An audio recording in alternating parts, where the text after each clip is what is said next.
வாசிக்கலாமா? லூக்கா 23:46 வாசிங்க.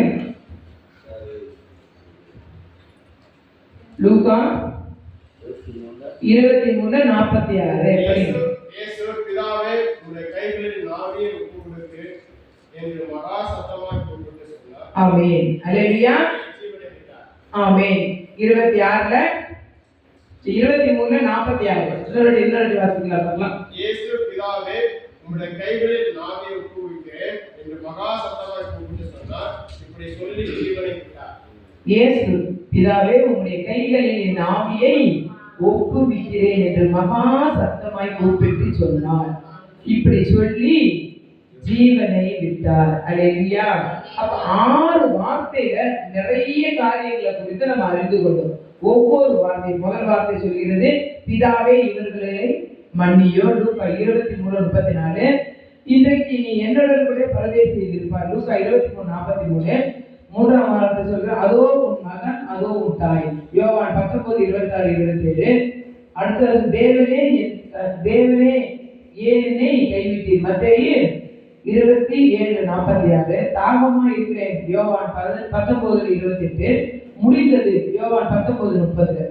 7வது வார்த்தை சொல்கிறது பிதாவே உன் கைகளில் நாவியை ஒப்புவிக்கிறேன். அல்லேலூயா. லூக்கா 23:46. இந்த 7 வார்த்தையும் ஒவ்வொரு வார்த்தையும் கர்த்தர் நம்மை நடத்தி கொண்டிருக்கிறார். அல்லேலூயா. அந்த வார்த்தை ஆகப்பட்டது எப்படி இருக்கணுமா? வல்லமையாய் காணப்பட வேண்டும். இந்த உபவாச கூட்டத்துல நிறைய காரியங்களை நம்ம அறிந்து கொண்டிருக்கிறோம். ஆண்டவர் நம்ம வாழ்க்கையில் அற்புதத்தை செய்கிறார். முதல் வசனம் சொல்கிறது இவர்களை மன்னியும். நம்ம வாழ்க்கையில மன்னிக்க முடியாத காரியங்கள் நிறைய இருக்கு. ஏன்னா மன்னிக்க முடியாத சூழ்நிலைகள் காணப்படும், மன்னிக்கவே முடியாது என்ற பிரச்சனைகள் இருக்கு. அல்லேலூயா. ஆனா இவர்கள் என்ன பண்றாங்க? அறியாத செய்கிறார்கள். அப்ப அறியாத செய்கிறவர்கள் நம்ம என்ன பண்ணணுமா? மன்னிக்கவே வேணாம். ஏன்னா அவங்களுக்கு தான் தெரியல, அவங்க செய்யறதுல என்னன்னு அவங்களுக்கே தெரியாது போது அவங்க கிட்ட நம்ம என்ன பண்ணணுமா? இப்போ ஒரு மனுஷன் மன்னிக்கிற அளவுக்கு பிரச்சனையை உண்டு பண்றாங்கன்னா அவங்களுக்கு நல்லது எது கெட்டது எதுன்னு தெரியல. அதனாலதான் ஆண்டவர் சொல்றாரு உங்களுக்கு ஒண்ணுமே தெரியல, நல்லது எது கெட்டது எதுன்னு தெரியாததுனால அவங்களை நீங்க என்ன பண்ணுவோம்? மன்னிக்க. நீ மன்னிக்கும் போது அவங்க நான் உயர்த்துவேன். அல்லேலூயா. நம்ம மன்னிக்காத இருந்தோம்னா நம்ம உயர்வு கிடைக்குமா? உயர்வு கிடைக்காது. ஏன்னா ஆண்டவர் முதல் சிலுவையில் அறிந்தபோது அந்த வார்த்தை நமக்கு சொல்றாரு, அவர்களை மன்னிங்க, ஏன்னா அவர்கள் அறியாத செய்கிறார்கள். இன்னைக்கு நம்ம நிறைய காரியங்களை ஆண்டவருடைய பிள்ளையா இருக்கிறோம், ஆண்டவருக்காக வாழ்கிறோம், ஆண்டவர் தான் எனக்கு எல்லாமே சொல்லுவோம். ஆனா சில காரியங்களை உலகத்தை நோக்கி நம்ம ஓடிக்கொண்டிருக்கும் போது ஆண்டவர் எப்போதும் நம்ம பார்த்து சொல்றாரு, இவர்களை நான் மன்னிக்கிறேன், ஏன்னா இவங்க தெரியாத செய்கிறார்கள். தெரியாத செய்கிறார்கள் எப்ப தெரியுங்களா? தன்னுடைய ஆலயத்துக்கு வராத, தேவநாமத்தை மகிமைப்படுத்தாத இருக்கிறவங்களை வேணா ஆண்டவர் மன்னிப்பார். நீங்க தேவாலயத்துக்கு தேவனுடைய சத்தியத்தை அறிந்து கொண்டு அவருக்கு அற்புதத்தை பெற்றுக்கொண்டு அவருக்காக வாழ்ற தீர்மானம் எடுக்கும் போது நீங்க தவறுகளை செய்தா எப்படி ஆண்டவர் மன்னிப்பார்? அப்ப நம்ம அறிந்து செய்யணும். அல்லேலூயா. அப்ப அறியாத செய்வது வேற, அறிந்து செய்வது வேற. அறியாத செய்கிறவர்கள் மன்னிப்பார் ஆண்டவர், அறிந்து செய்கிறவர்களுக்கு என்ன இருக்கு? தண்டனை. அல்லேலூயா.